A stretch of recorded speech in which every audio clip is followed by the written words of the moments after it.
Rajasthan high court stenographer session शुरू होगी 5 second बाद। Ready start.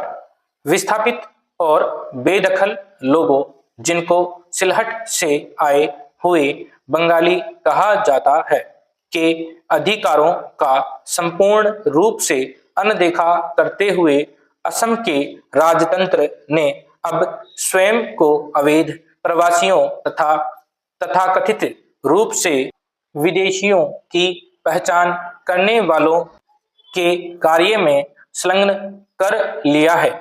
तारीख 24 मार्च 1971 की मध्यरात्रि को निर्णायक वर्ष के रूप में मान्यता प्रदान कर दी गई है।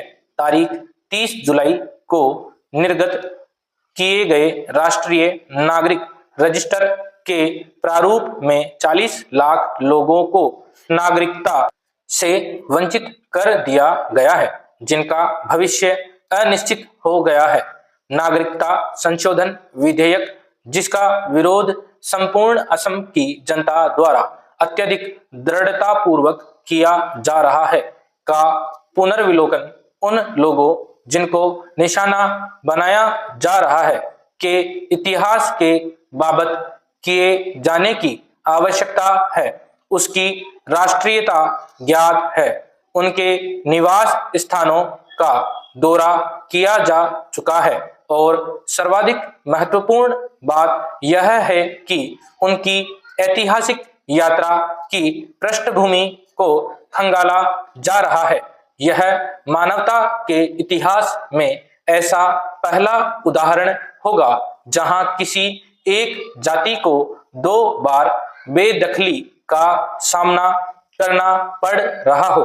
एक बार तब जब उनकी जन्मभूमि को पाकिस्तान और तत्पश्चात बांग्लादेश में धार्मिक रूप से धर्मांध लोगों द्वारा हड़प लिया गया हो, और दूसरी बार तब जब वे भारत वापस आए तो उनको अप्रवासी का नाम दे दिया गया हो। पैरा। असम सदैव भाषाई और सांस्कृतिक आधार पर प्रांतों के रूप में पुनर्गठन का इच्छुक रहा है। बंगाली भाषा बोलने वाले सिलहटियों को सम्मिलित किए जाने और खाली पड़ी हुई भूमि पर बंगाली अधिवासियों के लाखों की संख्या में अप्रवास और आगमन ने असम की विशिष्टता को नष्ट करने की चुनौती प्रस्तुत कर दी है। गोपीनाथ बारदोली ने 1946 में एक ब्रिटिश प्रतिनिधिमंडल को बताया था कि असम सिलहट को बंगाल को सौंप देने के लिए बिल्कुल तैयार रहेगा। पैरा। बंगाली भाषा बोलने वाले जिले को एक नासूर की भांति माना गया जो बहुभाषाई असम के प्रादुर्भाव में अवरोध करने वाला हो।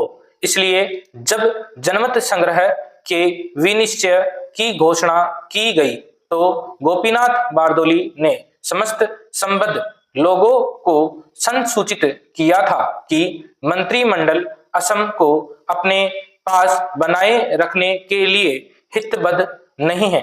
वास्तव में असम ने सिलहट में जनमत संग्रह को अपने पक्ष में करने का कोई गंभीर प्रयास नहीं किया, और यहां तक कि पंजाब से आने वाले जनमत संग्रह के समर्थकों को पाकिस्तान के पक्ष में जनमत जुटाने की अनुज्ञा भी दे दी थी। जब सिलहट के नेताओं ने सीमा रेखा आयोग के समक्ष प्रभावी रूप से प्रतिनिधित्व करने के द्वारा जिले के एक भाग को बचाने का प्रयास किया तो उनको हतोत्साहित किया गया। समाप्त।